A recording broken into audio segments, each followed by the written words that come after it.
إن الحمد لله نحمده ونستعينه ونستغفره ونعوذ بالله من شرور أنفسنا ومن سيئات أعمالنا من يهده الله فلا مضل له ومن يضلل فلا هادي له وأشهد أن لا إله إلا الله وحده لا شريك له وأشهد أن محمدا عبده ورسوله يا أيها الذين آمنوا اتقوا الله حق تقاته ولا تموتن إلا وأنتم مسلمون يا أيها الذين آمنوا اتقوا الله حق تقاته ولا تموتن إلا وأنتم مسلمون يا أيها الناس اتقوا ربكم الذي خلقكم من نفس واحدة وخلق منها زوجها وبث منهما رجالا كثيرا ونساء واتقوا الله الذي تساءلون به والأرحام إن الله كان عليكم رقيبا يا أيها الذين آمنوا اتقوا الله وقولوا قولا سديدا يصلح لكم أعمالكم ويغفر لكم ذنوبكم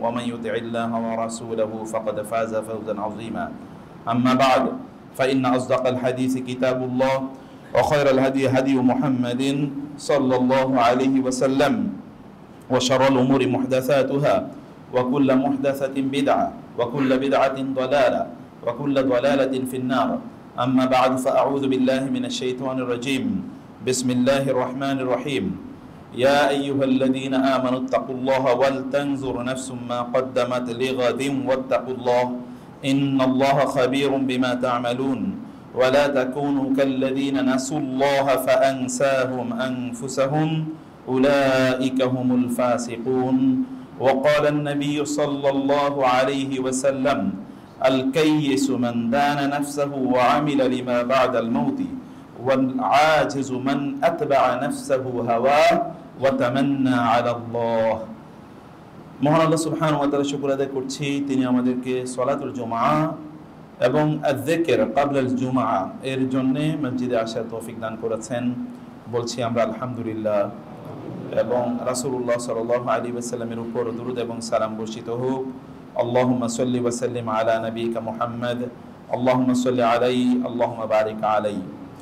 আমরা যখন মসজিদে সমবেত হয়েছি তখন আমাদের সামনে অনেকগুলো বিষয় আছে।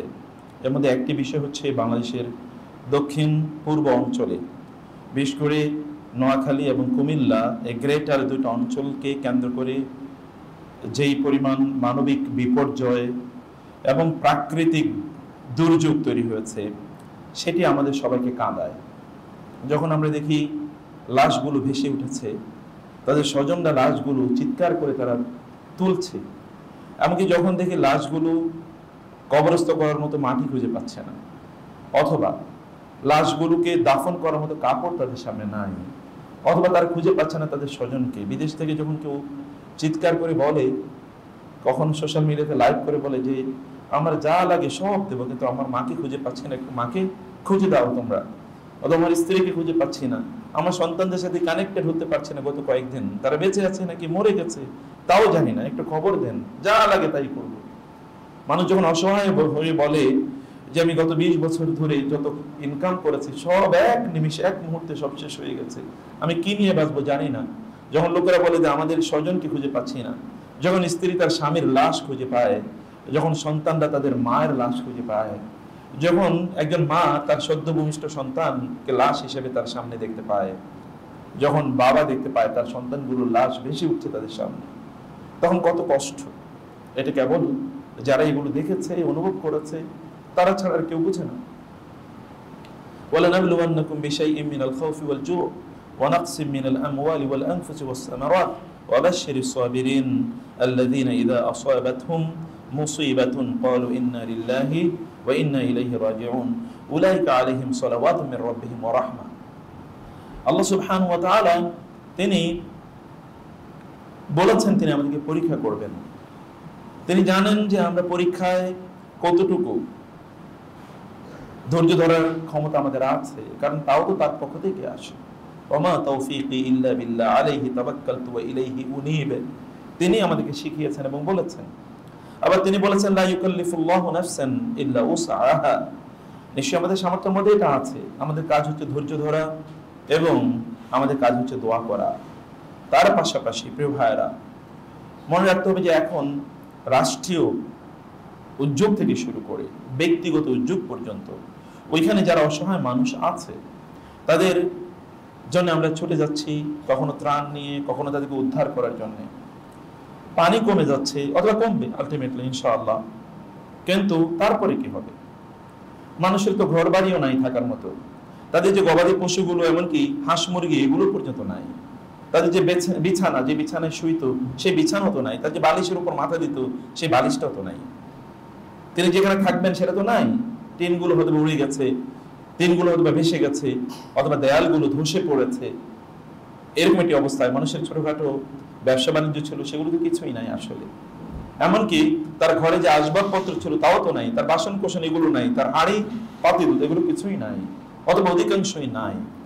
তাহলে এরপরে তাদের অবস্থা কি হবে? এখন আপনি না হয় আমরা দেখছি যে খাদ্য দিচ্ছেন, তো তারপরে কি হবে? কোন এক সময় they will be forgotten, the people will forget them। এই অবস্থা যখন চলে যাবে তখন মানুষ ভুলে যাবে। বাংলাদেশ তো এমনি একটা ইস্যু এর দেশ, কারণ এখানে নতুন ইস্যু তৈরি হয়, মানুষ এখানে ঝাঁপিয়ে পড়ে, এরপরে they forget because another issue comes in their front, আরেক ইস্যু চলে আসে, তখন সেটা নিয়ে তারা ব্যস্ত হয়ে পড়ে। কেউ ইস্যু তৈরি করে অথবা তৈরি করেছে, আবার এমনিতেই সংকট বা সমস্যা তৈরি হয়, কারণ একদিকে আমরা আল্লাহর পথে নাই, অন্যদিকে আমরা কোন শৃঙ্খলার মধ্যে নাই। অতএব এরকম সমস্যা আমাদের হবেই, এটা আমাদের উপর চাপিয়ে দেওয়া হয়েছে। এটা অনেকেই জানেন যে গত 100 বছরে কেউ এরকম বন্যা বাংলাদেশে দেখেনি, কেউ বলেন, অথবা 40-50 বছরে কেউ দেখেনি, মানে ওই অঞ্চলে দেখেনি, অন্য অঞ্চল হতে পারে। কিন্তু এটা কেন হলো সেটি একটা ভিন্ন আলোচনা। কিন্তু আমাদের দায় কি, আমাদের দায়িত্ব কি? আল্লাহ সুবহানাহু ওয়া তাআলা পরীক্ষা করেন কেবল যারা বিপদে পড়েছে তাদেরকেই না, যারা বিপদে পড়েননি তাদেরকেও আল্লাহ তাআলা পরীক্ষা করেন। আল্লাহ দেখেন যে যারা বিপদে পড়েছে তাদের পাশে আমরা দাঁড়াই কিনা, তাদের জন্য আমাদের মন কাঁদে কিনা, নাকি মন পাষাণ হয়ে গেছে, সেটি আল্লাহ সুবহানাহু ওয়া তাআলা দেখতে চান। অতএব এই পরীক্ষা আমাদেরকে উত্তীর্ণ হতে হবে। আমাদের তাদের জন্য অন্তত চোখ থেকে পানি পড়ুক, আল্লাহর কাছে তাদের জন্য দোয়া করি এবং আমাদের সামর্থ্য অনুসারে তাদের জন্য করি। কোরআন আল্লাহ তাআলা বলেছেন ওয়া ইউসিরুনা আলা আনফুসিহিম ওয়ালাউ কানা বিহিম খাসাসা। সাহাবায়ে কেরামের বৈশিষ্ট্য ছিল যে তারা তাদের নিজেদের দারিদ্র, খাসাসা মানে কিন্তু সাধারণ দারিদ্র না, এটা হচ্ছে এমন বাইটিং পভার্টি, এমন পভার্টি যে পভার্টি একজন মানুষকে একেবারে স্টারভেশন, মানুষের মৃত্যু পর্যন্ত পৌঁছে দিতে পারে, এরকম খাসাসা ভয়াবহ পেটে ক্ষুধা নিয়েও তারা অন্যদিকে প্রাধান্য দিত। বাসায় খাবার কেবল একজনের আছে, কিন্তু মানুষ 5 জন, তারপরে গেস্ট আসলে ওই একজনের খাবারই ওই গেস্টকে দিয়ে দিত, খাইতো না তারা। এবং আপনি জানেন রাসূলুল্লাহ সাল্লাল্লাহু আলাইহি ওয়াসাল্লাম বলেছেন একটা দম্পতিকে কেন্দ্র করে ওই ফজরের নামাজে পড়ে ওই মৌকে কই তিনি দাঁড়িয়ে রাসূলুল্লাহ আছি বলেন তোমার এবং তোমার স্ত্রীর কার্যকলাপ দেখে গতকাল রাতে আল্লাহ তাআলা হেসেছেন। লাকাদ দাহিকা রাব্বুনা আল বারিহাতা, তোমাদের কাণ্ড কার্য দেখে আল্লাহ তাআলা গত রাতে হেসেছেন। কারণ কি করেছিলেন? তাদের খাবার নাই, বাচ্চাদেরকে ঘুম পাড়িয়ে দিয়েছেন, বাতি নিভিয়ে দিয়েছেন এবং পাতিলগুলো টুংটুং করে আওয়াজ করছেন, আর খাবারগুলো দিয়ে দিয়েছেন মেহমানকে। মেহমান যেন বুঝে যে তারা খাচ্ছেন, আবার মেহমান যেন কোন অবস্থায় না বুঝতে পারে যে আসলে কোনো খাবার নাই, যেন লাইট বা আলো নিভিয়ে দিয়ে, ক্যান্ডেল নিভিয়ে দিয়ে তারপরে তারা না খেয়েছিলেন।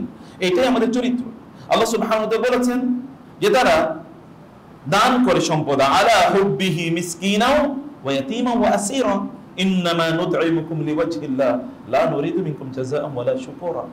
সম্পদের ভালোবাসা কার অন্তরে নাই? সবারই আছে, কারণ আল্লাহ তাআলা এর উপরে মানুষকে তৈরি করেছেন, সম্পদের ভালোবাসা দিয়েই মানুষকে তৈরি করেছেন। ওয়া ইন্নাহু লিহুব্বিল খায়রি লাশাদীদ। আল খায়র, কোরআনে আল খায়র বলতে সাধারণত সম্পদকে বোঝানো হয়েছে, সাধারণত খায়র বলতে সম্পদকে বোঝানো হয়েছে কোরআনে। আল্লাহ সুবহানাহু ওয়া তাআলা সেই খায়ের অর্থাৎ সম্পদের ভালোবাসা মানুষের মধ্যে প্রবল, শাদীদ আল্লাহ তাআলাই বলেছেন। সৃষ্টিকর্তা যিনি স্রষ্টা তিনি বলেছেন। এত তো সত্ত্বেও সাহাবায়ে কেরামরা তাদের প্রয়োজন সত্ত্বেও অথবা আল্লাহ আলা হুব্বিহি মানে আলা হুব্বিল্লাহ, আল্লাহর ভালোবাসায় তারা সম্পদ মানুষকে দিত, দান করত। আমাদের সম্পদের ম্যাটেরিয়ালিজম, সেকুলারিজম এগুলো সম্পদের প্রতি মুখ আমাদের ভালোবাসা এমন ভাবে তৈরি করে দিয়েছে যে আমাদের সম্পদ আমিই সব সম্পদের মালিক, আমার সম্পদ আমি উপার্জন করেছি, আরেকজনকে কেন দেব, এই প্রবণতা অধিকাংশ মানুষের মাঝে আছে। মুসলমানদের মাঝেও কম নাই, বরং আরো প্রবলতর। আরো বেশি ভয়াবহ মুসলিমদের দেশে আছে, এবং অধিকাংশ মুসলিম দেশে পৃথিবীর সবচেয়ে বড় বড় দুর্নীতিবাজরা বসবাস করে, যারা জনগণের টাকা হয়তো লুট করে নিয়ে গেছে। অধিকাংশ দেশেই, অধিকাংশ মুসলিম দেশের শাসক থেকে শুরু করে ব্যবসায়ীরা এরা দুর্নীতিবাজ, অধিকাংশরাই। ইল্লা আল্লাহ সুবহানাহু ওয়া তাআলা বলেছেন, ইল্লা মান আমানা ওয়া আমিলা সালিহান, যারা ঈমান এনেছে ভালো কাজ করে এরা বাদ দিয়ে, এরা ছাড়া বাকিগুলো সবগুলো এরকম চরিত্রের বলে আল্লাহ আমাদেরকে জানিয়েছেন। ইন্নাত তুজ্জারা হুমুল ফুজ্জারু ইয়াউমাল কিয়ামাহ। হাদিসটির সনদগত কিছু দুর্বলতা আছে বলে কেউ কেউ বলেন, কিন্তু ব্যবসায়ীরা কিয়ামতের দিন ফাজের, ফাসিক, পাপিষ্ঠ হিসেবে আল্লাহর সামনে উপস্থিত হবে। এটা আল্লাহ রাসূল সাল্লাল্লাহু আলাইহি ওয়াসাল্লাম বলেছেন, ইল্লা মান ইত্তাকা ওয়া বাররা। আল্লাহ রাসূল বলেন, তবে যে আল্লাহকে ভয় করে এবং সৎ পথে চলে, এরা ছাড়া। এরা তো আবার আল্লাহ সুবহানাহু ওয়া তাআলার সামনে খুবই মর্যাদাপূর্ণ অবস্থায় অবস্থান করবে। প্রিয় ভাইরা, বোনেরা, এই সম্পদের ভালোবাসা সাহাবায়ে কেরামেরও ছিল, কিন্তু তারা এক ফোঁটাও এই সম্পদের কেবল একচ্ছত্র অধিপতি তারাই, অতএব তারাই কেবল ভোগ করবে, অথবা তাদের পরবর্তী হাজার জেনারেশন জুড়ে এটা ভোগ করবে। এই কারণে তারা অন্যদের সম্পদ লুট করে নিয়ে নিজের পকেটে তারা ভরেছে, এরকম কোনো প্রমাণ নাই। বরং তারা তাদের সম্পদ, তাদের কষ্টার্জিত সম্পদ, আবু বকর, উসমান ইবনে আফফান রাদিয়াল্লাহু তাআলা আনহুম আজমাইন, খাদিজাতুল কুবরা, সম্পদ মানুষের জন্য বিলিয়ে দিয়েছেন। আপনার নবী তিনি কি করেছেন? তার মৃত্যুর আগে তিনি বললেন, এই ঘরে যাও, দৌড়ে তিনি বললেন, ওইখানে একটু স্বর্ণের হালকা একটু টুকরো আছে, মানে একটা দিনার আছে, ওই দিনারটা বলেন তাড়াতাড়ি তিনি এটা দান করে দিলেন। এবং তিনি বললেন, আমার রবের সামনে যদি আমি দাঁড়াই, তিনি যদি বলেন তুমি তো বাসায় সম্পদ রেখে এসেছি, তখন আমি কি বলবো? সম্পদের মোহ মানুষের মধ্যে থাকলেও আপনি দান কতটুকু করছেন, মানুষের কল্যাণে আপনি কতটুকু দাঁড়াচ্ছেন, সেটি দেখার বিষয়। আপনি যদি দাঁড়ান, তাহলে আল্লাহ সুবহানাহু ওয়া তাআলা আপনার কল্যাণে দাঁড়াবেন। তিনি আল্লাহু ফি আউনিল আবদি মা কানাল আবদু ফি আউনি আখিহি। আমি সেজন্য বলছি প্রিয় ভাইরা, আপনাদেরকে করতে হবে, কারণ এরপরে মূল চ্যালেঞ্জটা আসবে, মানুষের বাড়িঘর নির্মাণ করে দেয়া। এবং এরপরে আপনি জানেন যেখানে বহু রোগের প্রাদুর্ভাব ঘটে, সাধারণত বন্যার পর পানিবাহিত রোগ থাকে, অথবা মানুষের স্কিন রিলেটিং, তাদের শরীরে যে ত্বক, চামড়া, এগুলো সংক্রান্ত অনেক রোগ সেখানে তৈরি হবে। এবং পরিষ্কার পরিচ্ছন্নতার ব্যাপার আছে, কারণ চারিদিকে ময়লা আবর্জনা এগুলো ভর্তি, রাস্তাঘাটগুলো সব ধ্বংস হয়ে গিয়েছে, এবং মানুষের ব্যবসা বাণিজ্য তো সব শেষ, কিছুই তো নেই, তার পণ্যগুলো দোকানে যেগুলো ছিল এগুলো তো নাই কিছুই। অতএব এই অবস্থায় মানুষের জন্য এরপরই দাঁড়াতে হবে। মূল কাজটা তারপরে সেই জায়গায় আপনাদের ছোট করে সম্মিলিতভাবে অথবা ব্যক্তিগতভাবে কিছু দেন না, আল্লাহ দেখুক। ফাসায়ারাল্লাহু আমালাকুম ওয়া রাসূলুহু ওয়াল মুমিনুন। আল্লাহ আপনাদের আমল দেখবেন, মুমিনরাও দেখবেন, রাসূলও দেখবেন। আল্লাহ বলছেন, দুনিয়াতেও দেখবেন, আখিরাতেও দেখবেন। সেজন্য আল্লাহকে দেখান যে আপনি কি করেছেন। সাহাবায়ে কেরাম বলতেন, আমি আজকে আল্লাহকে দেখাবো আমি আল্লাহর দ্বীনের জন্য কি করি। এবং এই কথা বলে যুদ্ধের ময়দানে গিয়ে শহীদ হয়ে যেতেন। আমি আজকে আল্লাহকে দেখাতে চাই যে আমি আল্লাহর দ্বীনের জন্য কি করতে পারি। আপনি এরকম কিছু একটা করেন, আল্লাহর কসম আপনি ঠকবেন না। দয়ার মালিক, মালিকাল মুলকি তুতিল মুলকা মান তাশা। আল্লাহ সুবহানাহু ওয়া তাআলা আপনার অন্তরের দিকে তাকান, আপনার চেহারার দিকে তাকান না। আল্লাহ সুবহানাহু ওয়া তাআলা আপনার হৃদয়ের অনুভূতিগুলো দেখেন, জাজ করেন। আল্লাহ সুবহানাহু ওয়া তাআলা মুখের এক্সপ্রেশন জাজ করেন না।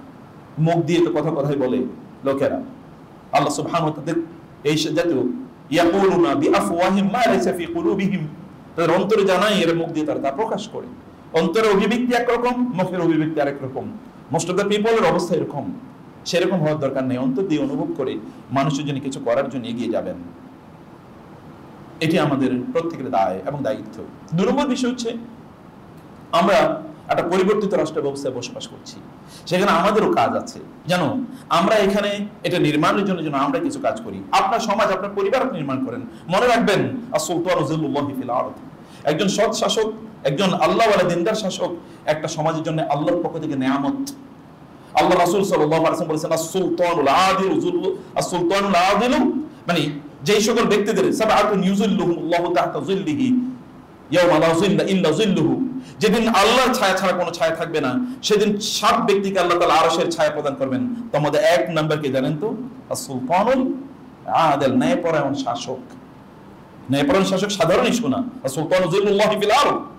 এই জন্য ইমাম আহমদ বিন হাম্বল রাহিমাহুল্লাহ তিনি বলতেন, রাসূল সাল্লাল্লাহু আলাইহি ওয়াসাল্লাম বলেছেন, ইন্নাল্লাহা লা ইয়াযাউ বিসুলতান মা লা ইয়াযাউ বিল কুরআন। আল্লাহ তাআলা সুলতানের মাধ্যমে, সৎ শাসকের মাধ্যমে এমন কাজ ঘটান যেটা কোরআনের মাধ্যমে তিনি করেন না। কোরআনের মাধ্যমে হয়তো একটা জনগোষ্ঠীকে আপনি শাসন ভালো করতে পারবেন, কিন্তু সুলতানের মাধ্যমে গোটা একটা জাতিকে পরিবর্তন করে দেওয়া যায়, যেমনি ভাবে ওমর ইবনে খাত্তাব রাদিয়াল্লাহু তাআলা করেছেন। ওমর ইবনে খাত্তাব রাদিয়াল্লাহু তাআলা করেছেন। এমন সৎ শাসক অথবা ওমর ইবনে আব্দুল আজিজ, তার মৃত্যুর পর ওমর না আরেক ওমর, তার মৃত্যুর পর ইমাম জুহরি রাহিমাহুল্লাহ সিয়ার আলামিন নুবালা সহ বিভিন্ন গ্রন্থে এসেছে। ইমাম জুহরি রাহিমাহুল্লাহ তিনি বললেন যে যখন ওমর ইবনে আব্দুল আজিজ মারা গেল, আমি দেখলাম সবকিছু কেন স্তব্ধ হয়ে গেছে, মনে হলো নিঃশ্বাস সাফোকেটিং, নিঃশ্বাস বন্ধ হয়ে যায়, এরকম একটা অবস্থা। আমি ভাবলাম কি ব্যাপার, এরকম কেন, সব স্তব্ধ মনে হচ্ছে। কিছুক্ষণ পরে আমাকে বলা হলো যে ওমর ইবনে আব্দুল আজিজ মারা গেছেন। ওমর ইবনে খাত্তাব রাদিয়াল্লাহু তাআলা আনহু শাসকদের অবস্থা দেখেন, দিনের বেলা মানুষের সেবা করতেন, রাতের বেলা দাঁড়িয়ে আল্লাহর সামনে কাঁদতেন, আল্লাহ আমি কি মানুষের প্রতি আমার দায়িত্ব ঠিকমতো পালন করেছি নাকি এর জন্য আমাকে জবাবদিহি করতে হবে। যদি ফোরাত নদীর তীরেও কেউ যদি কোনো ওট অথবা কোনো ঘোড়া যদি হোঁচট খায়, কারণ রাস্তাটা মসৃণ না, আপনাদের রাস্তা দিয়ে এখন আসলাম, রাস্তাটা মসৃণ না, তাহলে তো কিয়ামতের দিন আমাকে তোমার কাছে জবাবদিহি করতে হবে, আল্লাহ আমি কেন ঘাস হয়ে গেলাম না। যদি একটা কুকুর না খেয়ে মারা যায়, তাহলে বলা হবে যে ওমরের শাসন আমলের কুকুর না খেয়ে মারা গেল।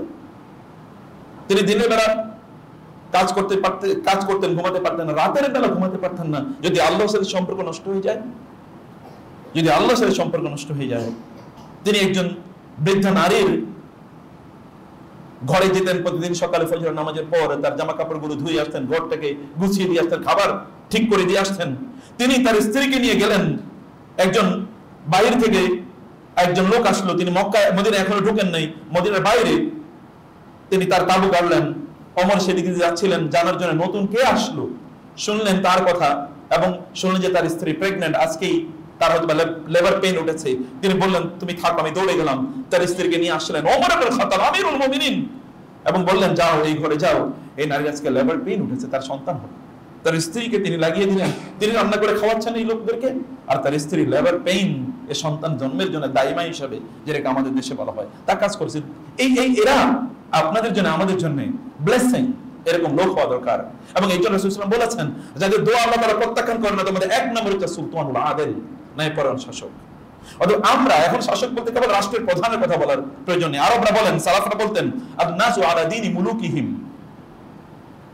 প্রধান যারা রাষ্ট্র পরিচালনা করে, সমাজ পরিচালনা করে, প্রতিষ্ঠান পরিচালনা করে অথবা পরিবার পরিচালনা করে, যারা প্রধানতম ব্যক্তি, তাদের চরিত্র অন্যদের মধ্যে সংক্রমিত হয় অথবা অন্যদের মধ্যে এই চরিত্র ইনফিলট্রেট করে, অর্থাৎ তাদের চরিত্র যা অন্যদের চরিত্র এরকম হবে।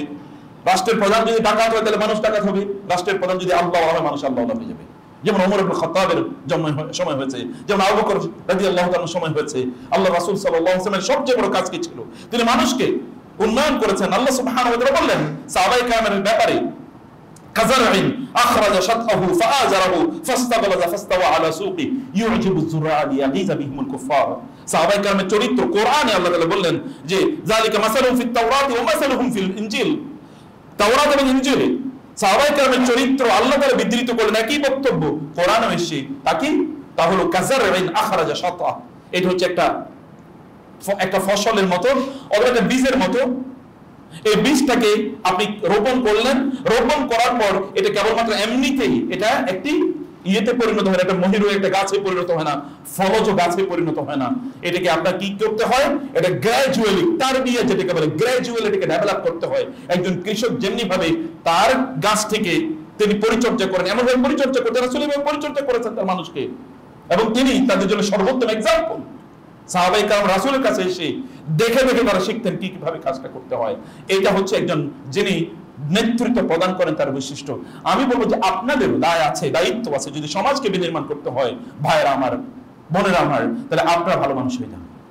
আপনি বিশ্বাস করুন, আপনি যদি ভালো মানুষ হন তাহলে আল্লাহ সুবহানাহু ওয়া তাআলা আপনার ঘরটা বরকত দিয়ে পূর্ণ করে দেবেন। আপনি এক্সাম্পল হন, রোল মডেল হন অন্যদের জন্য।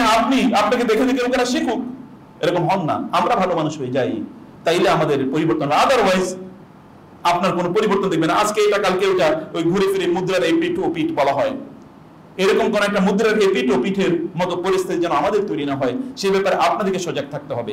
এটা আমার 2 নম্বর ইস্যু। আজকের 3 নম্বর যে বিষয়টি আজকে আলোচনা করব তা হলো যে মুহাসাবাতুন নাফস, নিজকে জিজ্ঞেস করা, নিজকে প্রতি মুহূর্তে জিজ্ঞেস করা যে আপনি আসলে কি করেছেন। সালফে সালেহীন তারা প্রতিদিন রাতের বেলা যখন তারা ঘুমাতে যেতেন তখন তারা জিজ্ঞেস করতেন যে আমরা আজ কি করেছি, আমাদের কাজগুলো কি, কিভাবে আমাদের সময়গুলোকে আমরা কাটিয়েছি, যেভাবে আমাদের সময় কাটানোর কথা ছিল সেভাবে আমরা সময়গুলো কাটিয়েছি কিনা। সালফে সালেহীন তাদের বৈশিষ্ট্য এটা ছিল। প্রিয় ভাইরা, এই কাজটি যদি আপনাকে করতে হয় তাহলে কয়েকটি বিষয় আপনাদেরকে মাথায় রাখতে হবে। এক নম্বর হচ্ছে আপনাদের স্লিপ ম্যানেজমেন্ট, মর্নিং ম্যানেজমেন্ট কেমন, আপনার ঘুমের ব্যাপারে আপনাদের ম্যানেজমেন্টে কি, কোন টেকনিক অথবা কোন মেথডোলজি আপনারা অবলম্বন করেন। আপনারা কি জানেন আপনাদের নবী কিভাবে ঘুমাতেন অথবা কখন ঘুমাতেন, তার ঘুমের পর এবং আগের তার কাজটা কি, অথবা সারাদিন কিভাবে তার সময়টাকে তিনি কাটাতেন, আপনি কি জানেন? এটা আপনাদের জানা দরকার, এটা আপনাদের বোঝা দরকার, আমাদের সবারই এটা জানা দরকার। মনে রাখতে হবে যে আল্লাহ সুবহানাহু ওয়া তাআলা ঘুমকে আমাদের জন্য একটা নিয়ামত হিসেবে প্রদান করেছেন। এটা আল্লাহ সুবহানাহু পক্ষ থেকে নিয়ামত। যারা ঘুমাতে পারে না দেখেন অধিকাংশ লোক পাগল হয়ে যায়, এবং পাগলরা ঘুমাতে পারে না, তার পাগলামি আরো বাড়ে। ঘুমের ওষুধ দিয়ে থাকে, যাদের মানসিক রোগ আছে তাদেরকে ঘুমের ওষুধ দেওয়া হয়। কারণ কি, ঘুম এটা আল্লাহর পক্ষ থেকে একটা মেডিসিন, এটাও কি একটা ঔষধ। ঘুম আপনাকে সুস্থ রাখে। আল্লাহ সুবহানাহু ওয়া তাআলা জাআলনা নাওমাকুম সুবাতা, আল্লাহ সুবহানাহু ওয়া তাআলা তিনি আমাদের এই ঘুমকে তিনি আমাদের জন্য সুবাত অর্থাৎ cut off from the engagements এবং re-energise yourself for the activities to be done in the future, মানে টুমরো। আপনি আগামীকাল যে কাজ করবেন তার জন্য এনার্জি আপনার শরীরে আপনি বুস্ট আপ করেন, অথবা এটাকে আপনি সংগ্রহ করেন এই ঘুমের মাধ্যমে। অথবা এটাকে আল্লাহ সুবহানাহু ওয়া তাআলা ওমিন আয়াতি মানামুকুম বিল-লাইলি ওয়ান-নাহার, আল্লাহ তাআলা বলেন আল্লাহর নিদর্শন, আল্লাহর অস্তিত্বের প্রমাণের মধ্যে একটি প্রমাণ হলো তোমাদের যে দিন এবং রাতে যখন তোমরা ঘুমাও। মানামুকুম বিল-লাইলি ওয়ান-নাহার মানে দিনের বেলা ঘুম আছে, দিনের বেলা ঘুম আছে। এখন তো অনেকে অহংকার করে বলেন না আমি দিনে ঘুমাই না। আল্লাহ বলছেন এটা আল্লাহর নিদর্শন এর অন্তর্ভুক্ত। তাহলে এটা কি, এটা ইংরেজিতে বলা হয় পাওয়ার ন্যাপ বলা হয়। গোটা পৃথিবী এটাকে স্বীকার করে, কিন্তু মুসলমানরাই আল্লাহ রাসূলের সুন্নাহর মধ্যে নাই। কারণ মুসলমান তো আল্লাহ রাসূলের ব্যাপারে জানেই না, শিখেই না। অধিকাংশ মুসলিমদের দেশগুলো শাসন করা হচ্ছে সেকুলাররা, এবং তাদের ফিলোসফি, শিক্ষা থেকে শুরু করে অর্থনীতি থেকে শুরু করে সব জায়গায় কেবল তারাই জয় জয়কার। তাদের দর্শন অর্থাৎ ইহুদি এবং খ্রিস্টানরা না যত সেকুলার, হিন্দু বৌদ্ধরা না যত সেকুলার, তার চেয়ে বড় সেকুলার হচ্ছে মুসলমানরা। তার চেয়ে অনেক বেশি আধুনিক হিসেবে তারা তাদের নিজেদেরকে দেখাতে চায়। যখন তাদেরকে দিনের কথা বলা হয় তখন তারা নাক ছিটকায়। সব জায়গায় ইসলামকে টেনে নিয়ে আসতে হবে, এটা মুসলমানদের বক্তব্য, এটা মুসলমানরা বলে। অন্যরা তো দিনকে প্রত্যাখ্যানই করে দিয়েছে, তার ধর্মই নাই। কিন্তু মুসলমানরা যখন এই কথা বলে, যদি কোনো মুসলমান এই কথা বলে সব জায়গায় ইসলামকে টানতে নাই, তাই সাথে সাথে সে কাফের হয়ে যাবে। কারণ আল্লাহ সুবহানাহু ওয়া তাআলা ইন্নাদ দীনা ইনদাল্লাহিল ইসলাম, এমন কোন জায়গা নাই মানুষের জীবনের যে জায়গা আল্লাহ সুবহানাহু ওয়া তাআলা ইসলামকে তার জন্য এক্সাম্পল হিসেবে পাঠান নাই। সব জায়গা, সর্বত্র, রাষ্ট্র পরিচালনা থেকে শুরু করে পরিবার পরিচালনা পর্যন্ত। কিসের পরিবার পরিচালনা? পার্সোনাল লাইফ কিভাবে পরিচালনা করবেন সেই বক্তব্য আল্লাহ সুবহানাহু ওয়া তাআলা কোরআনে আমাদেরকে প্রদান করেছেন। অতএব আমরা একজন শক্তিশালী বিলিভার, একজন শক্তিশালী মুমিন হওয়া দরকার হতে হলে আমাদের যথেষ্ট পরিমাণ ঘুমানো দরকার। এবং এই ঘুমের ম্যানেজমেন্টটা কি, আমি এই জায়গায় মুহাসাবা নিয়ে এখানে আলোচনা করব, সেজন্য আমি এই ইস্যুটাতে আপনাদের সামনে নিয়ে এসেছি। প্রিয় ভাইরা, আল্লাহ রাসূল বলেছেন সাল্লাল্লাহু আলাইহি ওয়াসাল্লাম, আল মুমিনুল কাওয়িয়্যু খায়রুন ওয়া আহাব্বু ইলা মিনাল মুমিনিদ দাঈফ। শারীরিকভাবে একজন দুর্বল মুমিনের চেয়ে শারীরিকভাবে শক্তিশালী মুমিন আল্লাহ সুবহানাহু ওয়া তাআলার কাছে অনেক অনেক প্রিয়। এখন মুসলমান তো এরকম সকালবেলা ঘুম থেকে উঠতে পারে না, কোমর ব্যথা, পিঠ ব্যথা, মাথা ব্যথা, মাজা ব্যথা, হাবিজাবি, অলস, তার দিয়ে কোনো কাজই হয় না। কিভাবে সে সমাজ পরিচালনা করবে, কিভাবে সে পৃথিবী পরিচালনা করবে, কিভাবে সম্ভব? সাহাবায়ে কেরাম রাদিয়াল্লাহু তাআলা খেতে পারেন না। আপনি দেখেন তো যুদ্ধগুলো কবে সংঘটিত, কোন মাসে সংঘটিত হয়েছে? রমাদান মাসে। রমাদান মাসে যুদ্ধ সংঘটিত হয়েছে। রমাদান কেন বলা হয়? আরব দেশে রমাদানের এই সময় প্রচন্ড গরম থাকে, প্রচন্ড রোদ। রমাদান এর মাঝে জ্বালিয়ে পুড়িয়ে দেয়, মানে রোদ সবাইকে জ্বালিয়ে পুড়িয়ে দিচ্ছে। এই সময় তার রোজা থাকতো, আর এই সময় বদরের যুদ্ধ সংঘটিত হয়, এই সময় ফাতহে মক্কা সংঘটিত হয়। এমনিতেই হয়েছে। এই কিসের শক্তি? তার রোজা রাখতো, রোজা রাখায় তাদের কারণে, রোজার কারণে তারা শক্তিশালী হয়েছে। আমাদের তো এখন মনে হয় যে যে যত মোটা সে তত শক্তিশালী। এখন ইংরেজরা বলে, ইংরেজিতে বলে, এটা একটা মেডিকেল সায়েন্সে বলে অবেসিটি। অবেসিটি মানে মোটা হওয়া একটা রোগ। অনেক সময় লোকেরা মনে করতো মোটা হইলে কি সে খুবই শক্তিশালী বা সুস্থ, তাহলে এটা রোগ। তো সাহাবায়ে কেরাম রাদিয়াল্লাহু তাআলা কয়জন আমাদের মতো এরকম first food, second food, third food, fourth food ইত্যাদি খেয়ে তারপরে তারা মোটা হয়েছেন? কয়জন দেখেন তো? অধিকাংশ দুই বেলার বা তিন বেলা, দুই বেলা তো খেতে পারতেন না। কিন্তু শক্তির যুদ্ধের ময়দানে দেখেন যখন তারা গিয়েছে তখন শত্রুরা পালিয়ে গিয়েছে। আর আমরা তো এখন যুদ্ধ এর কথা শোনার আগেই পালাই। অনেক সময় বাংলাদেশে জিহাদ শব্দ আলোচনা করা যেত না। এটা আবার কি? এটা আলোচনা করলে তিনি জঙ্গি, তিনি ফান্ডামেন্টালিস্ট, তিনি প্রগতি এরকম বিভিন্ন ধরনের শব্দ। অথচ আল্লাহর কিতাব কে যুদ্ধ করবে কে করবে সেটা ডিফারেন্ট আলোচনা, সেটা ফিকহি ডিসকাশন। আমি সেই আলোচনা যাচ্ছি কিন্তু এটা শরীয়ত পার। কোথাও কোথাও আল্লাহ সুবহানাহু ওয়া তাআলা সিরবাতু জানামিহি, ইসলামের চূড়ান্ত সীমা হচ্ছে আর জিহাদ ফি সাবিলিল্লাহ, চূড়ান্ত সীমা। কিন্তু সেটা নিয়ে আপনি আলোচনা, টেক্সট বুকে এর কোনো শব্দ থাকবে না। এরকম কমিটিও গঠন করা হয়েছিল যে এই কমিটি কিভাবে টেক্সট বুক থেকে মাদ্রাসার বই থেকে পর্যন্ত এই শব্দটা ফেলে দেয়, যেমন কোথাও ছিল না এই আলোচনা। এটা থাকাই যাবে না, কারণ এটা জঙ্গিবাদকে উস্কে দেয়, এরকম কথা বলা হয়েছে। যেমন আমি যে কথা বলছিলাম প্রিয় ভাইরা বোনেরা আমার, আমি বলছি আপনাকে শক্তিশালী ইমানদার হতে হবে। শক্তিশালী ইমানদার হওয়ার জন্য আপনাকে কি কি লাগবে? আপনার ঘুম ভালো লাগবে। এমনকি এখন থেকে 10 ঘন্টা ঘুমাবেন, এই তো, কারণ ঘুম তো ভালো লাগবে, অতএব 8-10 ঘন্টা 12 ঘন্টা আজকে সারাদিন ঘুমে কাটিয়ে দেবো। ব্যাপারটা কি এরকম? রাসূলুল্লাহ সাল্লাল্লাহু আলাইহি ওয়াসাল্লাম রেস্টের প্যাটার্ন, তার ঘুমের প্যাটার্নটা কি ছিল সেটা আমরা জেনি। আমরা ছোটবেলা থেকে পড়ে এসেছি early to bed and early to rise makes a man healthy wealthy and wise. আপনারা বলেন তো রাসূলুল্লাহ সাল্লাল্লাহু আলাইহি ওয়াসাল্লামের পলিসি কি ছিল? রাসূলুল্লাহ সাল্লাল্লাহু আলাইহি ওয়াসাল্লাম তিনি এশার নামাজের আগে ঘুমানোকে নিষেধ করে দিয়েছেন, এশার পরে জেগে থাকে কিন্তু নিষেধ করেছেন। আমাদের চরিত্র কি? বাচ্চাদের দেখবেন এশা মাগরিবের পরে তারা ঘুমাইছে, ঘুমিয়ে তারপরে উঠেছে হলো 8টা-9টা, এরপরে রাত্রে 3টা পর্যন্ত জেগে আছে। এই জাতি কিভাবে উন্নতি লাভ করবে? এটা তো রাসূলের পলিসি থেকে, তার সুন্নাহ থেকে পুরোটাই বের হয়ে গেছে। রাসূলুল্লাহ সাল্লাল্লাহু আলাইহি ওয়াসাল্লাম তিনি নিষেধ করে দিয়েছেন মুসামারাতু বা'দা ঈশা, এশার পরে মুসামারা, অপ্রয়োজনীয় গল্প গুজব করাকে তিনি নিষেধ করে দিয়েছেন। আলি দ্রুত রাসূলুল্লাহ সাল্লাল্লাহু আলাইহি ওয়াসাল্লাম ঘুমিয়ে পড়তেন। এখনকার সময় যদি আমি দেখি তাহলে এটা 9টা 9:30 সর্বোচ্চ, এরকম সময় তিনি ঘুমিয়ে পড়তেন। এরপরে তিনি আবার ঘুম থেকে উঠতেন কখনো 1টায়, কখনো 2টায়, কখনো 3টায়। অথবা কখনো তার ঘুম হতো 3 ঘন্টা, কখনো 4 ঘন্টা, কখনো 5 ঘন্টা, এর চেয়ে বেশি না। এভাবে তিনি তার সময়টাকে কাটিয়েছেন। আমি পার্সোনালি রাসূলুল্লাহ সাল্লাল্লাহু আলাইহি ওয়াসাল্লামের জীবন যতটুকু স্টাডি করেছি ততটুকু থেকে আমি এই জিনিসটি বুঝেছি। প্রিয় ভাইরা, সেখানে বলবো যে আপনাদের আমাদের ঘুমের বিষয়ে মৌলিক জিনিসটি করা দরকার। এই যে আপনারা ছোট বাচ্চাদের কথা বলি, ওরা দিনের বেলা কেন পড়বে না, ফজরের পরে কেন তারা পড়বে না? তাদেরকে তো মূল পড়ার সময় হলো এগুলো। অতএব এই জায়গাগুলোকে তাদের গুরুত্ব প্রদান করতে হবে। 2 নম্বর যে বিষয়টি, তাহলে রাসূল সাল্লাল্লাহু আলাইহি ওয়াসাল্লাম কায়লুলা করতেন। তিনি বলেছেন কিলু ফা ইন্না শাইতানা লা তাকিলু লা ইয়াকিলু, তোমরা দিনের বেলা একটু পাওয়ার ন্যাপ, অর্থাৎ তোমরা একটু কায়লুলা করো। এটা কায়লুলা মানে হচ্ছে ঘুমাইছেন, এরপরে মাগরিবের সময় ঘুম থেকে উঠেছে, এর মধ্যে আসর কাজা, এটাকে পাওয়ার ন্যাপ বলে, এটাকে কায়লুলা বলে না। কায়লুলা হচ্ছে রাসূল সাল্লাল্লাহু আলাইহি ওয়াসাল্লাম কখনো কখনো কায়লুলা করতেন 12টার আগে, কখনো তিনি কায়লুলা করতেন 12টার পরে। অর্থাৎ তিনি যেহেতু আয়োই তিনি নামাজ আদায় করতেন, নামাজের পর জোহরের নামাজ আদায় করার পর তিনি একটু হালকা ঘুমিয়ে নিতেন। এই ঘুমানো কখনো কখনো 30 মিনিট, কখনো 40 মিনিট, তার চেয়ে বেশি না, এটা নিতেন তিনি। এবং আমাদেরও কায়লুলা করে যদি শয়তান, অথবা যে কায়লুলা করে সেই আল্লাহ রাসূল বলেছেন তো শয়তান ফা ইন্না শাইতানা লা ইয়াকিল, শয়তান তো কায়লুলা করে, তাহলে আমরা তো ওই জাতিরই অন্তর্ভুক্ত হয়ে গেছি। শায়াতিনাল জিন্নি ওয়াল ইনসি ইউহি বা'দুকুম ইলা বা'দিন যুখরুফাল কওলি গুরুরা ইউহুনা বা'দুহুম ইলা বা'দিন যুখরুফাল কওলি গুরুরা। যে শয়তান এটা জিন এবং মানুষের মধ্যকার শয়তানরা হুইসপারিং করে, না তোমার অনেক কাজ আছে, দিনের বেলা কেন ঘুমাবা? দিনের বেলা আপনি ঘুমাতে পারেন না, yes you have offices and services and businesses and other activities, ঘুমান না, কিন্তু 10টা মিনিট চোখটা বন্ধ করে থাকেন না, দেখেন না এরপরে হোয়াট হ্যাপেন্স। আমি ব্যক্তিগতভাবে এটাকে প্র্যাকটিস করে আমি দেখেছি, সুবহানাল্লাহ, শরীরও সুস্থ থাকে, ব্রেন একেবারে সতেজ হয়ে যায়, তখন এরপরে কাজগুলো আপনি সুন্দরভাবে করতে পারেন, শরীরটা প্রচন্ড শক্তিশালী হয়ে যায়। রাসূলুল্লাহ সাল্লাল্লাহু আলাইহি ওয়াসাল্লাম তিনি কায়লুলা করতে আমাদেরকে রাসূলুল্লাহ সাল্লাল্লাহু আলাইহি ওয়াসাল্লাম আমাদেরকে নির্দেশ করেছেন। এটা এক নম্বর হচ্ছে কায়লুলা করা, এর মধ্যে সুন্নাহ আছে। অতএব এই সুন্নাহ যদি আপনি করেন এবং উইথ রাইট ইন্টেনশন, যদি আপনি সত্যিকার অর্থে আল্লাহ সুবহানাহু ওয়া তাআলা এর সন্তুষ্টি, রাসূলের সুন্নাহ আদায় করছেন, রাসূল সাল্লাল্লাহু আলাইহি ওয়াসাল্লামের পথে আপনি চলতে চান, তার মতো করে চলতে চান, তাহলে ইবাদত, ঘুমও ইবাদত আমাদের জন্য, নিশ্চয়ই এটা তো আপনি জানেনই।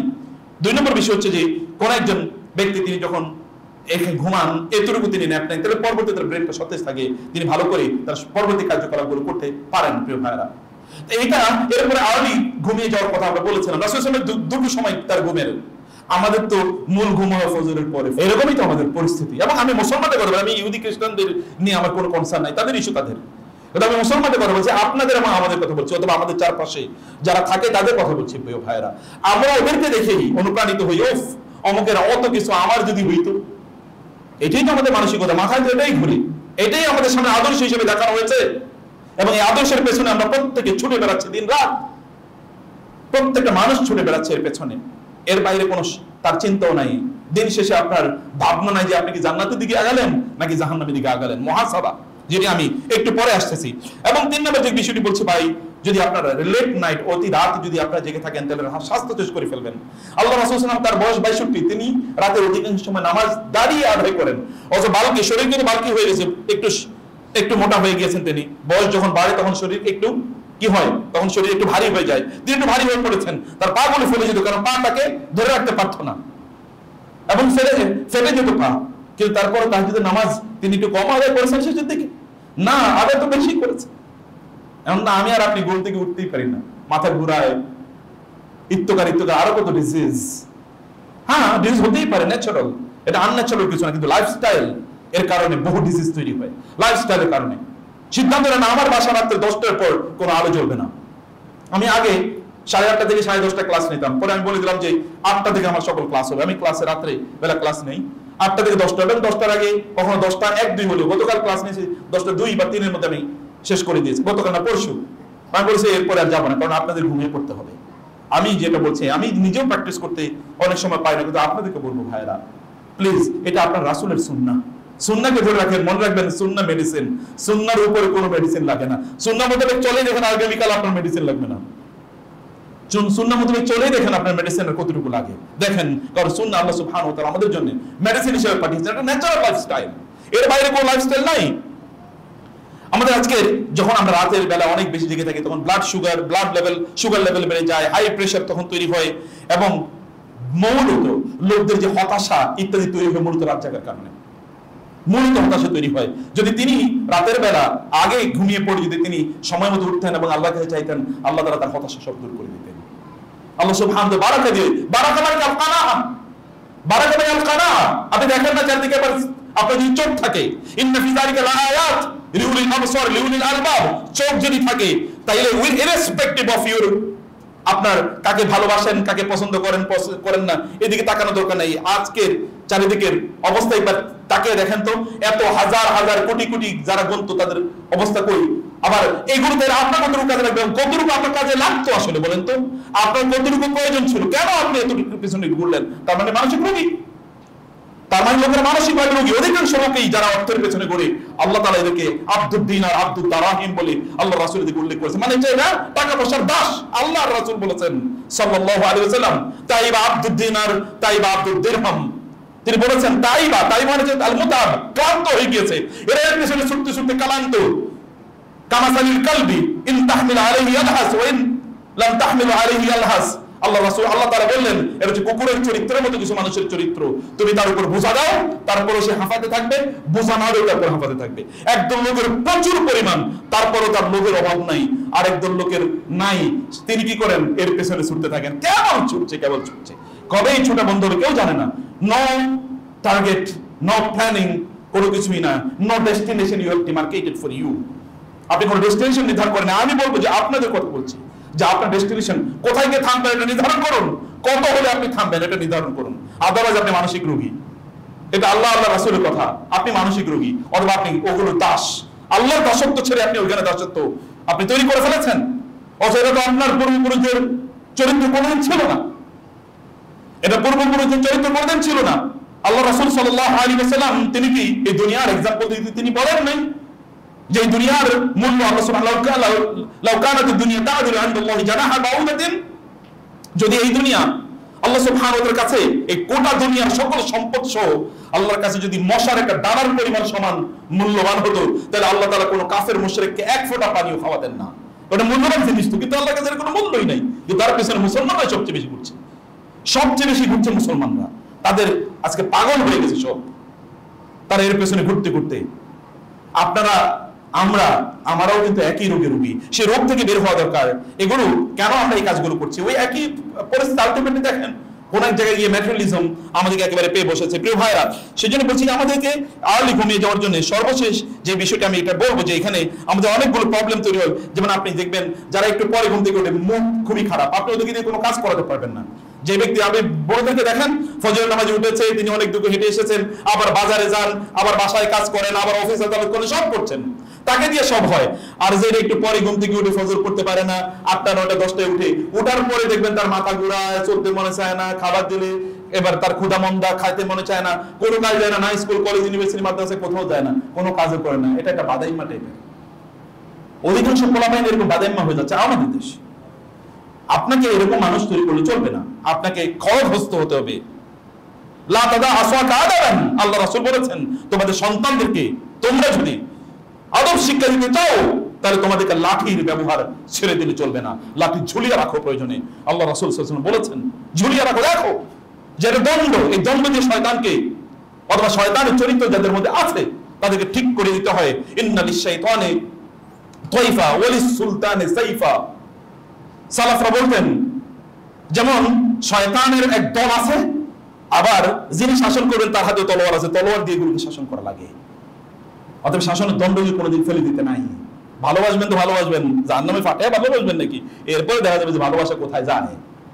কিয়ামতের দিন গেলে দেখা যাবে তারপরে এই ভালোবাসা কতটুকু কাজে লাগছে, এগুলো কোনো কাজে সেদিন লাগবে না। প্রিয় ভাই, এই জন্য বলছি যে কোনো মানুষ যখন এই সকল কাজ করে তখন তার মধ্যে রেসপন্সিবিলিটি তৈরি হয়। এই জাতীয় লোকেরা কোনোদিন রেসপন্সিবল হতে পারে না। আল্লাহর প্রতি যিনি দায়িত্বশীল না, তিনি মানুষের প্রতি কিভাবে দায়িত্বশীল হবেন? কিংবা হকাম যিনি আল্লাহর প্রতি, তার সৃষ্টিকর্তার প্রতি দায়িত্ব পালন করতে পারেন না, তিনি তার অধীনস্থদের প্রতি দায়িত্ব পালন করবেন অথবা অন্যদের প্রতি দায়িত্ব পালন করবেন? এটা কিভাবে বিশ্বাস করে? এটা পাগলের প্রভাব, এটা তো হতেই পারে না। সেটা আমাদেরকে সেই বিষয়টি অবশ্যই ভালো করে বুঝে দরকার। এবং মনে রাখবেন ফজরের সময় বা এই যে ভোরে আর্লি ইন দ্য মর্নিং, এখানে কিন্তু বারাকা থাকে। আপনি জানেন আল্লাহুম্মা বারিক লি উম্মতি ফি বুকুরিহা, হে আল্লাহ আমার উম্মতে সকালবেলায় তুমি বরকত দান করো। সকালে কাজ করেই দেখেন, আমি যেদিন সকালে কাজ করি সাধারণত আমার অনেক ক্লাস থাকে, ক্লাসের কাজটা আমি 8টার মধ্যে সকাল ফজরের নামাজের পর কোরআন তেলাওয়াত করে বাচ্চাদেরকে নিয়ে ওদের হিফজ করে করানো হয়। এরপরে আমি আমার সকালের কাজটা শেষ করে ফেলি। আজকেও আপনাদের এখানে আসার আগে আজকের ক্লাসের সকল ডকুমেন্ট তৈরি করে আমি স্ক্রিন থেকে দেখে দিয়ে এসেছি। যদি আমি কোনোদিন না করতে পারি এরপরে আর করা হয়ে উঠবে না। ফজরের পর you do it and you see the blessing of Allah in your life. এটা করেই দেখেন আল্লাহ সুবহানাহু ওয়া তাআলা কিভাবে আপনাকে ইয়ে করবেন। এবং এই গোটা পৃথিবী জুড়ে দেখবেন সেই সকল লোকের সবচেয়ে বড় অপরাধী যারা রাত জাগে, এদের মতো ক্রিমিনাল এই পৃথিবীতে নাই। রাত জাগে যারা সকল, আল্লাহ সুবহানাহু ওয়া তাআলা আমাদেরকে বলেন নাই ওয়া মিন শাররি নাফাসাত, কে বলে কুল মিন ফালাক মিন শাররি মা খালাক ওয়া মিন শাররি গাসিকিন ইযা ওয়াকাব। ওয়া মিন শাররি গাসিকিন মানে কি? ওয়া মিন শাররি গাসিকিন ইযা ওয়াকাব মানে কি? মানে হচ্ছে রাতের অন্ধকার যখন চারিদিকে অন্ধকারের কারণে সকল অন্যায় অপরাধীগুলো যখন নিশাচররা যখন চারিদিকে ছড়িয়ে পড়ে, এই রকম অন্ধকারের রাতের অন্ধকারের অনিষ্ট থেকে আমরা আল্লাহর কাছে আশ্রয় চাই। আল্লাহ বলেছেন আমাদেরকে, আল্লাহ সুবহানাহু ওয়া তাআলা বলেছেন আমাদেরকে এখান থেকে। আর আমরা যখন ঘুরে ঘুরে বেড়াই, এটি প্রিয় ভাইরা, এটি আমাদের জন্য ধ্বংসাত্মক। আমি লাস্ট কয়েকটা মিনিটে কেবলমাত্র আপনাদের কয়েকটা বিষয় দৃষ্টি আকর্ষণ করতে চাই। যখন আপনারা ঘুমাতে যাবেন, রাতের বেলা ঘুমাতে যাবেন, তখন আমাদের এবং আপনাদের করণীয় কি? আজকে সারাদিন কি করেছি তার একটা মুহাসাবা করা। তা আমি একটা চিন্তা করুন, আল্লাহ সুবহানাহু বলেছেন ইয়া আইয়ুহাল্লাযীনা আমানু তাকুল্লাহ ওয়াল তানফির নাফসুম মা কদ্দামাত লিগাদ। তোমাদের প্রত্যেকের দৃষ্টি দেওয়া দরকার তুমি আগামীকালে যদি কি পাঠিয়েছো। কোরআনে গাদার মানে হচ্ছে কিয়ামত, আখিরাত। অতএব আখিরাতের জন্য তুমি কি পাঠিয়েছো চিন্তা করে দেখো। আপনি বলেন তো কাফা বিনাফসিকাল ইয়াউমা আলাইকা হাসিবা, আপনার নিজের জন্য আপনি নিজেই যথেষ্ট। আপনি চিন্তা করে দেখেন আপনি কি কাজ করেছেন, কতটুকু করার কথা ছিল, কতটুকু করেছেন। এই কাজগুলো কি জান্নাতে যাওয়ার জন্য যথেষ্ট কিনা? আল্লাহ তাআলা বললেন ওয়ালা তাকুনু কাল্লাযীনা নাসুল্লাহ ফাআনসাহুম আনফুসাহুম, তোমরা তাদের মতো হয়ে যেও না যারা আল্লাহকে ভুলে গিয়েছে। আল্লাহকে ভুলে যাওয়ার কারণে আল্লাহ সুবহানাহু ওয়া তাআলা রেজাল্টেন্টলি ফলশ্রুতিতে এই ব্যক্তিদেরকে তাদের নিজেদের কল্যাণের কথা ভুলিয়ে দেন। আবার বলি, ভালো করে শুনুন কোরআনের আয়াত। লোকেরা যখন আল্লাহকে ভুলে যায় তখন আল্লাহ সুবহানাহু ওয়া তাআলা এই লোকদেরকে তাদের নিজেদের কল্যাণ ভুলিয়ে দেন। এবং দেখেন চারিদিকে চোখ মেলে দেখেন, এরা বুঝতেই পারে না তাদের নিজেদের কল্যাণ কোথায় ছিল। যে সকল লোকেরা সারা পৃথিবী জুড়ে যারা বিপর্যয়ের মুখোমুখি হয়েছে, বহু জাতিপুঞ্জকে আল্লাহ তাআলা ধ্বংস করে দিয়েছেন, প্রবলেম কোথায় ছিল? ওরা আসলে আল্লাহকে ভুলে যাওয়ার কারণে ওদের কল্যাণ কোথায় এই জিনিসটা তারা বুঝতে পারেনি। আল্লাহ সুবহানাহু ওয়া তাআলা এভাবেই করেন। অতএব আপনি সত্যিকার অর্থে আপনার কল্যাণের পথে আছেন কিনা, আপনি আল্লাহকে স্মরণ করুন, তাহলে আল্লাহ সুবহানাহু ওয়া তাআলা আপনার কল্যাণের বিষয়গুলো আপনার মগজে ঢুকিয়ে দেবেন এবং সেই কাজগুলো করা আল্লাহ তাআলা আপনার জন্য সহজ করে দেবেন। প্রিয় ভাইয়েরা, অতএব এই জন্য আমাদেরকে যে কাজটি করতে হবে তা হলো আমাদেরকে নিজেকে নিয়ে চিন্তা করতে হবে, মুহাসাবা করতে হবে। রাসূল সাল্লাল্লাহু আলাইহি ওয়াসাল্লাম কাইয়িসু মান দানা নাফসাহু ওয়া আমিলা লিমা বা'দাল মাউতি, সেই ব্যক্তি বুদ্ধিমান, জ্ঞানী, বুদ্ধিজীবী ইন্টেলিজেন্ট, নলেজেবল, ওয়াইজ সে ব্যক্তি যিনি তার নিজকে মুহাসাবা করেন, জিজ্ঞেস করেন আমি কেন এই কাজ করেছি। ওমর ইবনে খাত্তাব রাদিয়াল্লাহু তাআলা তিনি যখন খেতেন বলতেন ইয়া ওমর লিমা আকালতা, হে ওমর কেন তুমি খেয়েছো বলো, হে ওমর কেন তুমি ঘুমিয়েছো, ওমর কেন তুমি জেগে আছো বলো, কেন তুমি ওই জায়গায় যাচ্ছ। যার নিজকে তিনি প্রত্যেকটা ইস্যুতে প্রশ্ন করতেন ওমর কেন তুমি কাজটা করছো বলো। এবং এর মাধ্যমে তার নিজকে তিনি টাইট করতেন, কন্ট্রোল করতেন, ম্যানেজ করতেন। ওমর রাদিয়াল্লাহু তাআলা আনহু আমাদের আদর্শ, ওমর ইবনে খাত্তাব রাদিয়াল্লাহু তাআলা আনহুম আজমাইন তাদের অবস্থা, সাহাবায়ে কেরামদের অবস্থা ছিল এটা। সেই কারণে ওয়াল আজিজ মান আতবা নাফসা, ওই ব্যক্তি ব্যর্থ এবং ওই ব্যক্তি হচ্ছে মূলত ক্ষতিগ্রস্ত যে ব্যক্তি তার মনে যা চায় তাই করে এবং বলে আল্লাহ তাআলা আমারে maaf করে দেবেনই। আমি কত মসজিদ বানাইছি, কত মাদ্রাসা বানাইছি, কত ওয়াজ নসিহত করছি, কত ভালো কাজ করেছি, আল্লাহর নাম কি আর আমি কম ডাকছি নাকি? আমি এই করেছি সেই করেছি, এগুলোর কারণে আল্লাহ আমাকে মাফ করে দেবেন। আমি মানুষকে হত্যা করেছি, যদি কি আসে যায়? মানুষের রক্তপাত করেছি, টাকা করেছি, চুরি করেছি, মিথ্যা কথা বলেছি, এতে কি আসে যায়? অন্যের ক্ষতি করেছি, তাতে কি আসে যায়? আমি তো ভালো কাজ করেছি, ওদের ভালো এবং মন্দ মিলে আমি জান্নাতে চলে যাব। এটা ইকুয়েশন হলো, ব্যাংক থেকে ডাকাতি করেছে 1000 কোটি টাকা, 100 কোটি টাকা দিয়ে তিনি 100টা মসজিদ বানিয়েছেন আর বাকি 900 কোটি টাকা পকেটে। এখন 100 মসজিদের লোকেরা প্রতিদিন তার জন্য দোয়া করে আর তিনি মনে করছেন তিনি জান্নাতুল ফেরদাউসের আলা মাকামে চলে যাবেন। এত মসজিদের দোয়া যায় কই? আল্লাহ রাসূল যেহেতু বলছেন যে ব্যক্তি আল্লাহর জন্য মসজিদ বানাবে আল্লাহ তাআলা জান্নাতে তার জন্য প্রাসাদ তৈরি করে দেবেন। ওদের 100 প্রাসাদ তো অলরেডি তৈরি হয়ে গেছে, তিনি বুঝেনই নাই যে এগুলো একটা কবর হওয়ার জায়গাই নেই। Rejected will be thrown at his face or at her face, তার মুখের উপর আল্লাহ এগুলো ছুঁড়ে ফেলে দেবেন কিয়ামতের দিন। আল্লাহ সুবহানাহু ওয়া তাআলা আমলের ভলিউমের দিকে তাকান না। আল্লাহকে বলেন নাই ফালা নুকিমু লাহুম ইয়াউমাল কিয়ামাতি ওয়াজনা, এতে আমল তো ওজনই করা হবে না কিয়ামতের দিন। আপনি আমল দিয়ে করবেন কি? আমল তো ওজনই করা হবে না। আল্লাহ দাড়ি পাল্লা তার আমলই নেবেন না কিয়ামতের দিন। না এই আমল কবুল করা বলেই না। সাহাবায়ে কেরামরা বললেন, রাসূল সাল্লাল্লাহু আলাইহি ওয়াসাল্লাম বললেন তোমাদের মধ্যে ওই সকল ব্যক্তিরা সবচেয়ে ক্ষতিগ্রস্ত তারা যারা কিয়ামতের দিন আল্লাহর কাছে আসবে কামসারি তিহামাত বিদা, তিহামা প্রান্তরের মতো এরকম বিশাল প্রান্তর জুড়ে শুভ্র ইবাদত নিয়ে আল্লাহর কাছে আসবে, কিন্তু আল্লাহ তাআলা তাদেরকে জাহান্নামে নিক্ষেপ করবেন। সাহাবায়ে কেরাম বললেন সিফহুম লানা ইয়া রাসূলুল্লাহ, আমাদেরকে বলেন এরা কারা, আমরা যেন এরকম না হতে পারি। রাসূল বলেন ইন্নাহুম মিন জিলদাতিকুম, এরা তোমাদের আত্মীয়স্বজন, তোমাদেরই লোক, এরা মুসলমান, আমি কাফের মুশরিক ওদের কথা বলছি না, মুসলিম। আল্লাহ রাসূল বলছেন তোমাদেরই জাতি, তোমাদের আত্মীয়স্বজন। কিন্তু এরা যখন একাকী হতো মানুষের সামনে তারা খুব ভালো, যখন তারা নির্জনে নিবৃতে একত্রিত হতো তখন তারা ইনতাহাকুহা, তখন তারা আল্লাহ সুবহানাহু ওয়া তাআলার অবাধ্য হয়ে যেত, আল্লাহর অবাধ্য হয়ে যেত। গোপনে অভ্যন্তরে কে কি বলেছেন না বলেছেন এগুলো তো সব আল্লাহ সুবহানাহু ওয়া তাআলার রেকর্ডে আছে, আল্লাহর রেকর্ডে আছে, মানুষের রেকর্ডই তো থাকে। এখন কত কিছু ফাঁস হয়ে যায়, অমুকের সাথে অমুকের ফোন আলাপ, অতএব এগুলো তো কিয়ামতের দিনে এই সব আলাপ ফাঁস করার জন্য তো ফেরেশতাদেরকে আল্লাহ তাআলা নিয়ম করে দিয়েছেন, কিরামান কাতিবিন ইয়ালামুন মা তাফআলুন, everything will be presented in our form. তখন সেদিন আপনি বলতে পারবেন না যে আমি এটা করিনি, আমি এটা করেছি, এটা বলতে পারবেন না, অস্বীকার করার কোনো সুযোগ নাই। আমি লাস্ট দুই একটি পয়েন্ট বলে আপনাদেরকে বলছি। আল্লাহ সুবহানাহু ওয়া তাআলা তিনি মুহাসাবা আমাদের জন্য বাধ্যতামূলক করে দিয়েছেন। মুহাসাবা করতে হবে মূলত অন্তরের উপর, কারণ অন্তরে মূলত এখানে সমস্যা, নফস এখানে মূল প্রবলেম। নফসকে তিন ভাবে আল্লাহ তাআলা নির্ধারণ করেছেন। আন-নাফসুল মুতমাইন্না, সকল অবস্থায় আপনি আল্লাহর প্রতি সন্তুষ্ট, সকল অবস্থায়, এবং আল্লাহর প্রতি আপনি দ্রুত, যখনই কোন অবস্থা হয় তখন আপনি দৌড়তে চান আল্লাহর কাছে। আল্লাহ রাসূল সাল্লাল্লাহু আলাইহি ওয়াসাল্লাম কি ইযা হাযাবাহু আমরুন ফাযা'a ইলা সালাত, একটু অবসর পেলে তিনি নামাজে দাঁড়িয়ে যেতেন। তিনি বলতেন ইয়া বেলাল আরিহনা বিহা আকিমিস সালাত আরিহনা বিহা, বেলাল নামাজের ব্যবস্থা করে, মনটা খারাপ। আমাদের মন খারাপ হলে সিনেমা দেখি, গান শুনি। আল্লাহ রাসূলের মন খারাপ হলে তিনি নামাজে দাঁড়িয়ে যেতেন। আমাদের বিপদ হলে অন্যের কাছে দৌড়াই, আল্লাহ রাসূলের বিপদ হলে তিনি নামাজে দাঁড়িয়ে যেতেন সাল্লাল্লাহু আলাইহি ওয়াসাল্লাম। তাহলে করণীয় কি? এটাই তো করণীয়, এটাই তো লাইফস্টাইল, এটাই তো আমার এবং আপনার কাজ। নফসকে নিয়ন্ত্রণ করতে হয়, কারণ নফস হচ্ছে সকল সমস্যার মূল। আল্লাহ সুবহানাহু ওয়া তাআলা বিভিন্ন জাতিপুঞ্জের কথা বলেছেন যে তারা তাদের নিজের নফসকে তারা আহওয়াহুম ওয়াত্তাবাউ আহওয়াহুম, তারা তাদের নিজেদের মনে যা চায় তাই তারা করত, মনে যা চায়। এটা শরীয়তের মানদণ্ড কি, আল্লাহ কি বলেছেন, তার রাসূল কি বলেছেন, সেখানে তারা চায় না, সেখানে তারা তাকায় না। এই হচ্ছে মূল অবস্থা। ইবনে কাইয়্যিম রাহিমাহুল্লাহ তিনি বলেছেন ইন্না সায়রা আমরাদিল কলব ইন্নামা তানশু মিন জানিবিন নফস, আমাদের অন্তরে কলবে যত সমস্যা, যত রোগ তৈরি হয় এগুলো নফসের কারণে হয়। আর নফসুল মুতমাইন্না, সদা সর্বদা আল্লাহর কাছে ফিরে যাওয়া। ইন কলবুন মুনিব বিকলবিন মুনিব ওয়া জাআ বিকলবিন মুনিব। সূরাতুল কাফে আল্লাহ তাআলা বলেছেন একদল লোক যারা আল্লাহর কাছে কলবে মুনিব নিয়ে আসবে। কলবে মুনিব মানে হচ্ছে ইন্নাহু আবদুন আওয়াহুম মুনিব। আল্লাহ মানে হচ্ছে বারবার যখনই প্রয়োজন হয় এই কিছুক্ষণ পরে তিনি আল্লাহর কাছে আল্লাহ সুবহানাল্লাহ আলহামদুলিল্লাহ, এরপরে আবার আল্লাহ সুবহানাল্লাহ আলহামদুলিল্লাহ, তিনি আল্লাহর কাছে ফিরে আসেন মুহূর্তের মধ্যেই। একটু তিনি আল্লাহকে ফরগেট করলে immediately he comes back to Allah. এটা হচ্ছে আল্লাহ এবং মুনিব, তিনি বারবার আল্লাহর কাছে ফিরে আসেন সকল সমস্যা সংকটে সম্পদে সকল অবস্থায়। ভালো অবস্থায় আল্লাহকে স্মরণ করে না, বিপদে পড়লে আল্লাহকে স্মরণ করে, এরকম না। আল্লাহ রাসূল আল্লাহর কাছে ওয়া নাউযু বিল্লাহি মিন শুরুরি আনফুসিনা, আমাদের অন্তরে অকল্যাণ থেকে আল্লাহর কাছে আমরা আশ্রয় চাই। রাসূলুল্লাহ সাল্লাল্লাহু আলাইহি ওয়াসাল্লাম একথা বলতেন। এই জন্য সালফে সালিহিন তারা এই ব্যাপারে তারা একমত যে আল্লাহর সাথে আমাদের মাঝে সম্পর্কটা তৈরি হয় মূলত নফসের বিরোধিতার মাধ্যমে।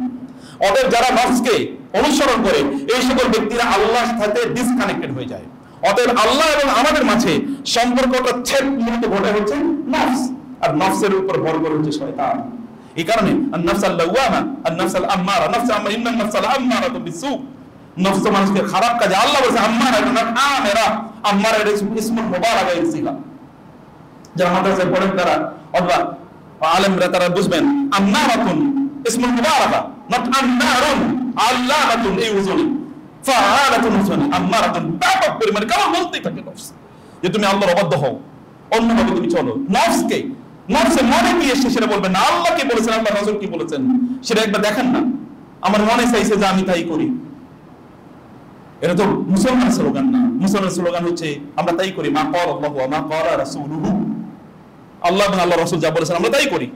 অতএব সেই কারণে আমাদেরকে মনে রাখবেন ইনতাহা সাফরুত তালিবিনা ইলা যাফরি বিআনফুসিহিম, সকল ব্যক্তিরাই কেবল জান্নাতে যাবে যারা তাদের নফসের উপর বিজয় অর্জন করেছে। মানুষ আল মুতমাইন্না ইয়া আইয়াতুন নাফসুল মুতমাইন্না ইরজিই ইলা রাব্বিকা রাদি ফাদখুলি ফি ইবাদি ওয়াদখুলি জান্নাতে, থেকে বলা হবে তোমরা জান্নাতে প্রবেশ করো উইদাউট হিসাব নিকাশ। আর নফসে লাওয়ামা এটা আছে আমাদের সাধারণ মানুষের অন্তর। যখনই আমরা কোনো খারাপ কাজ করি আল্লাহ সুবহানাহু বলেছেন সেই সকল ব্যক্তিরা যখনই তারা কোনো খারাপ কাজ করে তখন তারা আল্লাহ সুবহানাহু ওয়া তাআলার কথা স্মরণ করে। ওয়াল্লাযীনা ইযা ফাআলু ফাহিশাতান আও যালামু আনফুসাহুম যাকারুল্লাহ ফাস্তাগফিরু লিযুনুবিহিম। আমরা তো গুনাহ করি, কুল্লু মান আদরা খাতা ওয়া খায়রুল খাতাইন আত-তাওয়াবুন, মানুষ গুনাহ করে যারা তওবা করে আল্লাহর কাছে ফিরে আসে, তাওবা মানে ফিরে আসে, রাজা ইলাল্লাহ, এই সকল ব্যক্তির হচ্ছে শ্রেষ্ঠতম, এরাই সবচেয়ে ভালো বলে আল্লাহ তাআলা উল্লেখ করেছেন। অতএব এই নফসের 3 নম্বরে নফস যেটা বলছে আমাদের, অতএব এই নফস নিয়ে আল্লাহর কাছে বারবার ফিরে যেতে হবে। তওবা করেন, রাতের বেলা যখন ঘুমাতে যান তখন আপনি তওবা করবেন।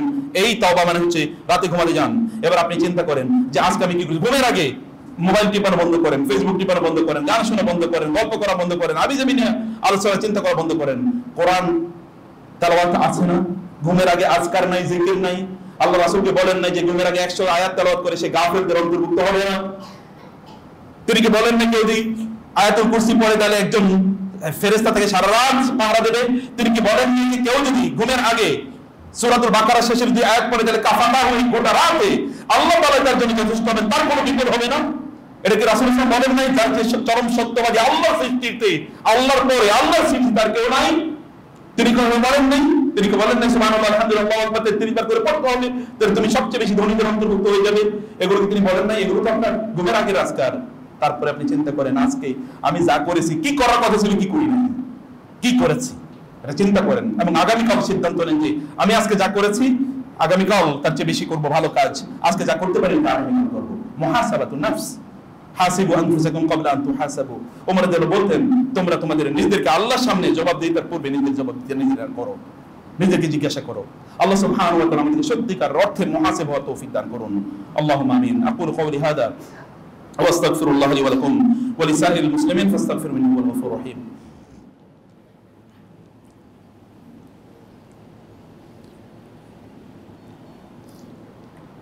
إن الحمد لله والصلاة والسلام على رسول الله وعلى آله وأصحابه ومن والاه أما بعد فأعوذ بالله من الشيطان الرجيم بسم الله الرحمن الرحيم ইন্নাল্লাহা ওয়া মালাইকাতাহু ইউসাল্লুনা আলান নবী ইয়া আইয়ুহাল্লাযীনা আমানু সাল্লু আলাইহি ওয়া সাল্লিমু তাসলিমা আল্লাহুম্মা সাল্লি আলা মুহাম্মাদিন ওয়া আলা আলি মুহাম্মাদ কামা সাল্লাইতা আলা ইব্রাহিম ওয়া আলা আলি ইব্রাহিম ইন্নাকা হামিদুম মাজিদ আল্লাহুম্মা বারিক আলা মুহাম্মাদিন ওয়া আলা আলি মুহাম্মাদ কামা বারাকতা আলা ইব্রাহিম ওয়া আলা আলি ইব্রাহিম ইন্নাকা হামিদুম মাজিদ।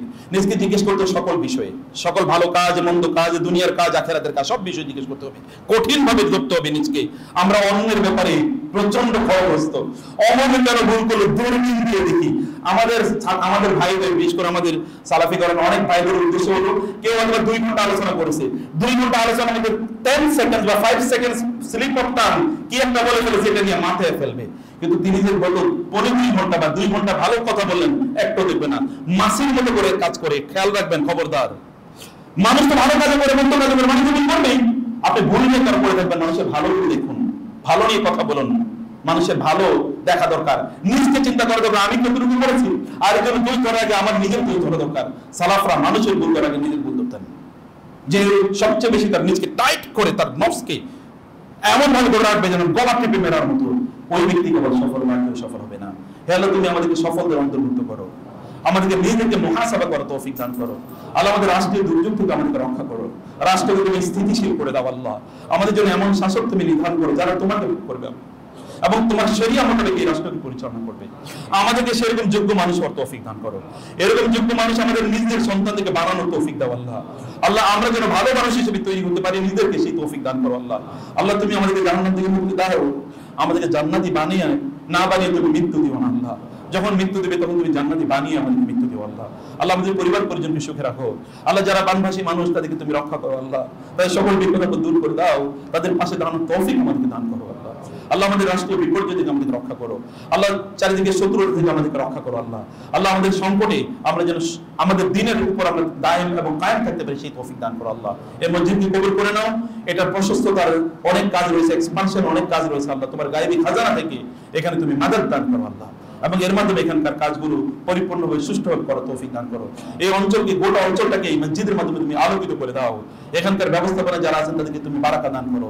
এখানকার মুসল্লিদেরকে তুমি কবুল করে নাও। আল্লাহ, আমাদের ইবাদতগুলো কবুল করে নাও। তোমার খাঁটি বান্দা হওয়ার তৌফিক দান করো এবং তোমার রাসূলের সত্যিকার অর্থে উম্মাহ এর সদস্য হওয়ার তৌফিক দান করো। ইবাদাল্লাহ রাহিমাকুমুল্লাহ, ইন্নাল্লাহা ইয়া'মুরু বিল আদলি ওয়াল ইহসান ওয়া ইতা'i যিল কুরবা ওয়া ইয়ানহা আনিল ফাহশাই ওয়াল মুনকারি ওয়াল বাগই ইয়া'iযুকুম লা'আল্লাকুম তাযাক্কারুন ফাযকুরুনি আযকুরকুম ওয়াশকুরু লি ওয়া লা তাকফুরুন।